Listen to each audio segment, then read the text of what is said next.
Comme Panakelio, à Patelia, à l'argent, à faire,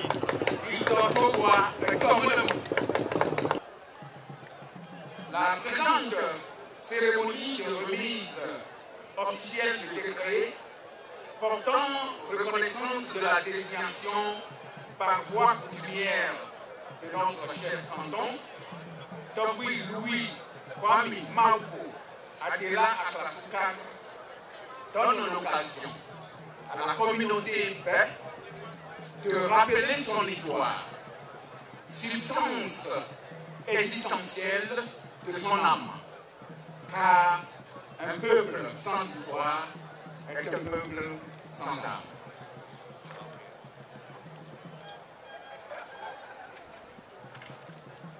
Le peuple Bé fait partie d'un ensemble de peuples hébreux ayant quitté Montien après la démolition de la grande muraille d'Agogo au début du XVIIe siècle sous la conduite de Hitler.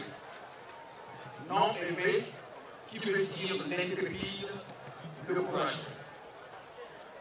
Ces pénibles déplacements à la recherche de la paix et de la sécurité la conduit jusqu'à la côte, au lieu dit à l'eau, c'est-à-dire dans la forêt d'Alo, arbre dont on se sert comme piodon, à l'emplacement de l'ancien Zongo, actuellement occupé par le bâtiment de la banque d'investissement de la CEDEAO, la BOAD et la BTC.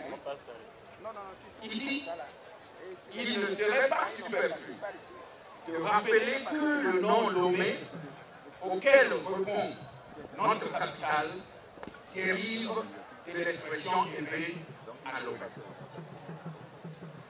L'élément qui permet de mieux comprendre le contexte, c'est la géographie du milieu naturel à cette époque. En fait, tu dois regarder. En effet, le littoral où nous sommes était couvert d'une forêt épaisse qui a complètement disparu avec le temps. Les deux forêts sacrées de Bé, bien que fortement dégradées, aujourd'hui en sont les témoins vivants. À la suite de quelques événements malheureux, un groupe sous la conduite de Adela Blabou, fils aîné de Ditri, a quitté Alomé pour s'installer un peu plus à l'est, dans un coin appelé Agrado, c'est-à-dire coin du chasseur, très caché dans une forêt dense, riche en gibier. Cette forêt a en même temps servi de lieu où les gens allaient se réfugier en ce moment de conflit et de guerre, d'où l'appellation Bé, en effet, c'est-à-dire cachette, nom donné aux populations d'Alomé et à celles qui, pour des raisons de sécurité, étaient venues se joindre au groupe Souche. Ainsi, la ville de village à partir du point Agrado, devenu plus tard le premier quartier du nom d'Adometi, autour duquel s'est constitué le village qui s'est agrandi avec la création d'autres quartiers tels que Regueil, Agodo, Agodogan, Tanguiwe, Apayuma. Entre-temps, une partie du groupe installé à Adometi, Agrado, conduit par Baba, descendant de Ditri, a repris le chemin de retour vers Alomé, mais s'arrêta en cours de chemin, non loin de la lagune, près de deux arbres jumeaux très identiques, je dis bien très identiques, et d'une espèce particulièrement rare appelée Amouti. En effet, et créa le village d'Amouti. Deux arbres, Amou. Un nom qui fait référence aux deux arbres dont nous venons de parler. Ce village, s'agrandissant avec le temps, fut érigé en canton depuis l'époque coloniale allemande, tout comme le village de Bakida, fondé par Sani, un grand chasseur venu de Berre. Agriculteurs qu'ils étaient,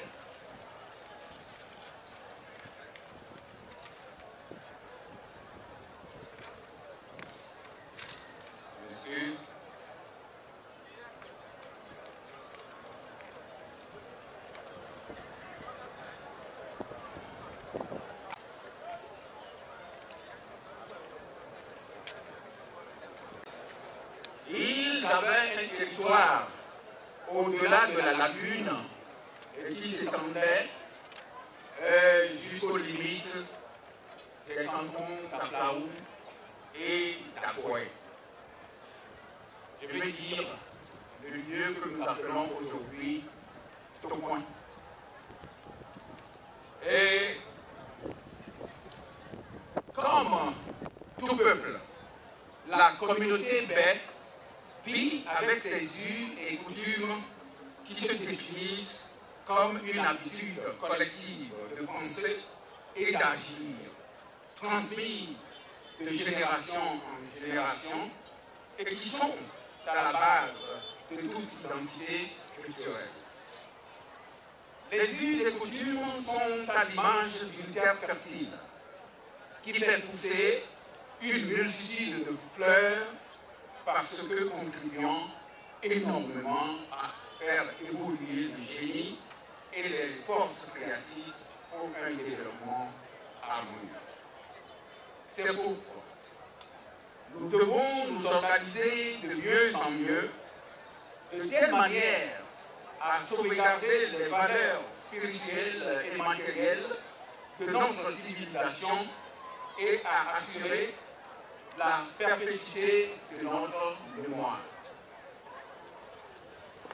Très attachés à leur terroir, les Bés ont toujours senti le besoin de se regrouper et de former une ceinture communautaire autour de leur chef canton afin d'assurer la perpétuité et l'épanouissement de leurs us et coutumes. C'est certainement la raison qui explique le fait qu'ils savent sauvegarder leur tradition face aux multiples influences d'une ville de plus en plus cosmopolite comme Lomé.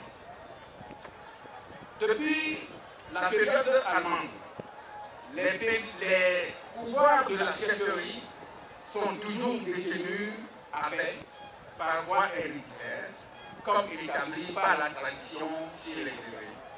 En général, 3 chefs cantons se sont succédés.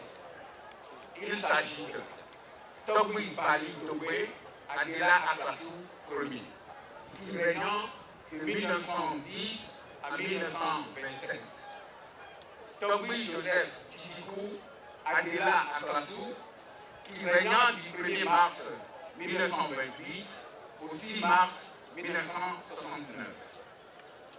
Togui Joseph Assou Adela Atlassou III, qui régnant du 9 novembre 1970 au 2 septembre 1912, soit 42 ans de règne. Togui Louis Kwame Mauko Adela Atlassou IV, comme de coutume, vous succédez à votre père et toute la communauté, au nom de la tradition, vous supporte. Elle vous supporte de toute la force et l'énergie dont elle dispose pour former un bloc derrière vous, en ayant la ferme conviction que vous réussirez dans l'accomplissement de la mission qui est la vôtre. C'est là un levier que nous vous donnons, un levier qui vous aidera à soulever ce qui ne l'est pas encore pour soutenir les forces, les efforts d'amélioration des conditions de vie de la population. Le ministre Yaoui Adodo, président de Bé, notre communauté, dans son oraison funèbre, lors des cérémonies de votre père, a exprimé ses constats et ses sentiments par rapport à son règne en ces termes. Il fut, nous l'ont dit votre père, il fut un véritable leader, infatigable, généreux, économe de sa parole, maître de ses émotions, véritable patriote, un fils authentique qui osait dire fermement la vérité avec le sourire, là où beaucoup auraient préféré se taire.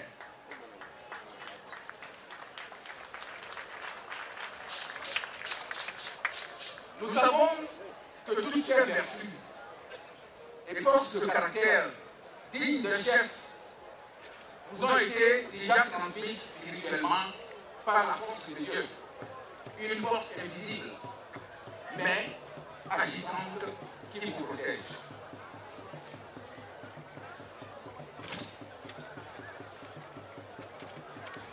Vous faites l'emblème de la perpétuation de nos us et coutumes. Un emblème qui sûrement fera transparaître les valeurs de ce que nous sommes en réalité. Nous voulons saisir l'occasion pour diriger nos pensées vers le chef de l'État et dire avec respect que nous apprécions bien la hauteur de l'esprit de justice et de paix dont il a fait preuve en ayant la sublime volonté et le courage politique de mettre sur pied une commission ad hoc chargée de mener des réflexions et de formuler des propositions concrètes sur les questions foncières et de cas de vie et de développement intéressant la communauté. Nous le remercions vivement et voudrions l'encourager à faire mettre en application par son gouvernement les propositions qui seront issues des travaux de la commission.